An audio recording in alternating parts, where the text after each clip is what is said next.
Most people aren't stuck because life is hard. They're stuck because comfort has become their lifestyle. You're now listening to the Student of Life podcast. Hey, y'all. Trey here with Student of Life. We have with us once again our resident motivator in chief, the man with the plan, Tim. Hey everyone. I love it. Giving a shout out to all the people listening or watching. I love it. Well, I do want to say in this episode, there's going to be a couple of key topics that we'll be hitting. Tim, should I let the people know or should we just jump right into it like we've done in the past like 3 episodes? You know what? Why don't we take a different approach this time? Okay. Let's do this different approach.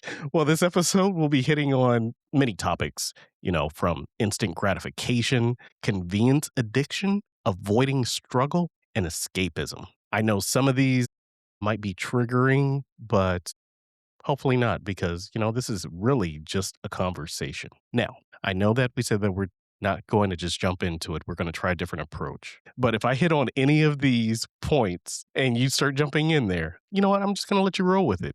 Because in this episode, it's all about how your comfort is actually killing you. So things like avoidance, the convenience addiction phenomenon, fear of discomfort, lack of resilience, mental softness, and growth through pressure. Now, when I'm talking about mental softness, everybody talks about mental toughness. You got to have some mental fortitude. You have to have that toughness. But mental softness, that's actually counterintuitive, right?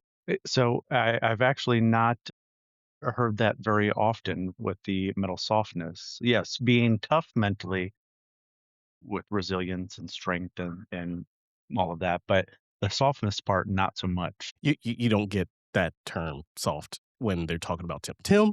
Tim is one hard, mentally strong, hard person.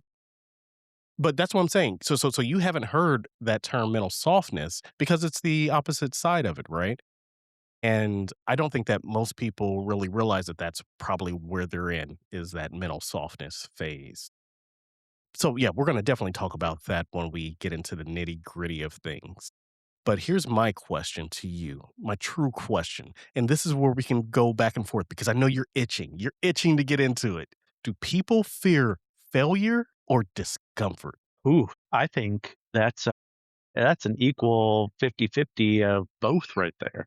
I think there's individuals that fear both the discomfort of things in life, but I also think that it could go the other ways equally too. So I think that starting with the discomfort, most people don't want to they don't want to get out of their comfort zone. They don't want to do something that's not familiar to them. And that's so many different things. I mean, you see that with even foods, as something as simple as that. People don't want to try new foods or experiment with new delicacies per se. Like if they go travel somewhere, you could be on a cruise and land on an island somewhere and get off and you see something. Oh yes, this is our local dish here. I don't know. I'm used to primarily sticking with A, B, and C. I don't know how this is going to do with me, so they may avoid that. Same thing for stuff in school or relationships, just so many different things.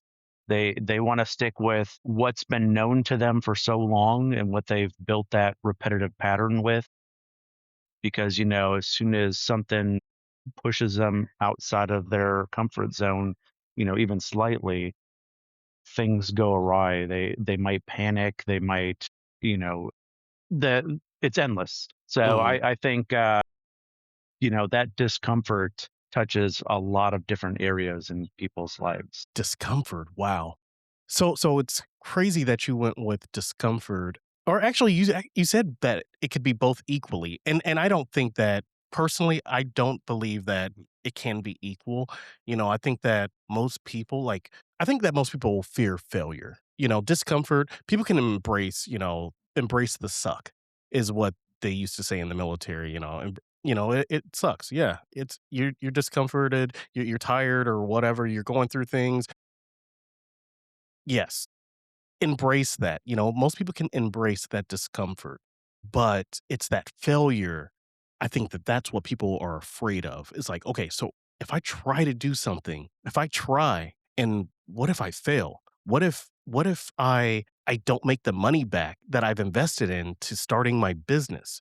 What if, I try to go for something, as an artist and my parents told me not to do this and I should have taken a safe job, and then now I'm letting them down and I'm seeming like a failure to them, so they won't even try. I think the discomfort part, I think that most people fear failure over discomfort. But I hear what you're saying too, that it could, be a little bit of both. But I think that more people fear failure than discomfort. What's your, I mean, do you So on agree or the not agree? so on the failure front, let's take into account, sports. So, growing up, if you're a kid that played sports when you were younger and continued on later on in life, you know, one of the things is, and it's the same into adulthood with professional sports, you're going to lose games. You're going to strike out. You're going to get sacked if you're a quarterback. The things are going to happen to you. And those are all different types of failures, how you look at it. And I think it's how you're taught to handle those types of failures. Because, yes, you have business failures, you have failures when it comes to, financial decisions or, taking that jump into a career that, think is going to be the best thing for you and your continued path of success forever. But I also think there's those smaller levels of failure that we need to focus on as well too, of, looking at going through school. Okay, I didn't get an A on this paper, I got a C or I got a B. In some people's mind that is a failure. And I really think it stems and it starts with how, failure is taught to you from a very young age, because I try and teach both of the boys, who play sports, you're gonna lose. You're playing a No, they're not. No, they're not. No, they're not. They will win. They will always win as long as they put in the effort. Maybe not so always win. Whatever. and that's the thing is there I've seen it, throughout time with other coaches and other parents, and they strive for that perfection, and a lot of times that does more damage than it does good because that's all that they're focusing on is that perfectionism and being the best of the best, and then when something happens they don't know how to take that failure. So I think There it it's is. also dependent on the person and how they're taught from the beginning on how to handle failure and how to navigate through failures. There it So is. yeah. So I mean, it's going back. Okay, so I keep saying so, right? I should like be assigned to so deaf. Is that even still a thing with Jermaine Dupri and everybody? No? Okay. We'll So, check. hey, we're not sponsored. Once again, we're looking for sponsors. So we're going back to the whole discomfort situation. Even as children, they're uncomfortable. They have that discomfort, right? I mean, they're doing something. They're actively building their muscles and stuff like that, and they're learning, all this stuff. They're getting exhausted as well too.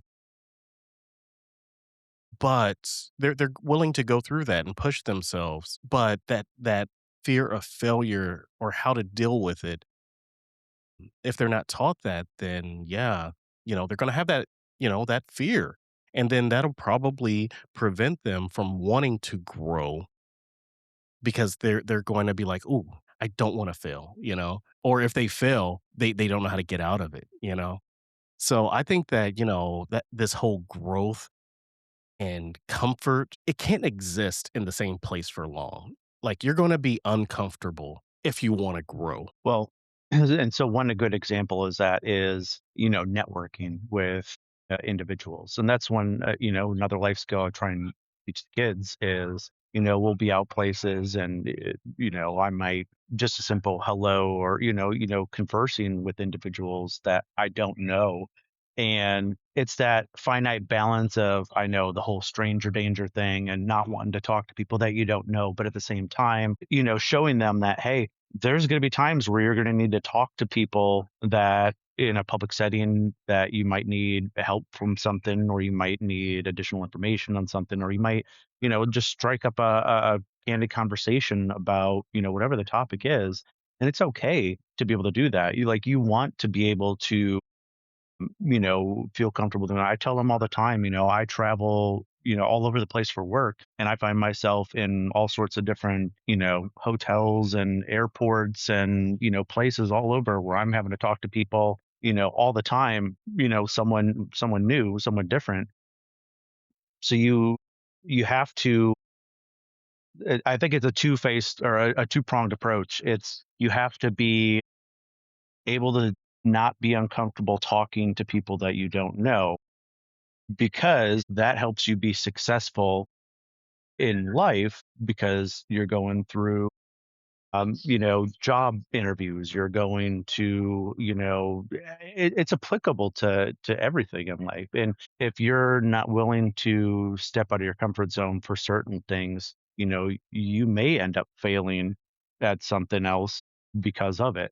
So I think that there are those situations and those scenarios where you have both of those things that you have to look at, and then they work together at some point. Yeah. And we're going to go deeper into this whole conversation because in the full episode, we'll be talking about all these different topics of growth and comfort, along with other conversational points too.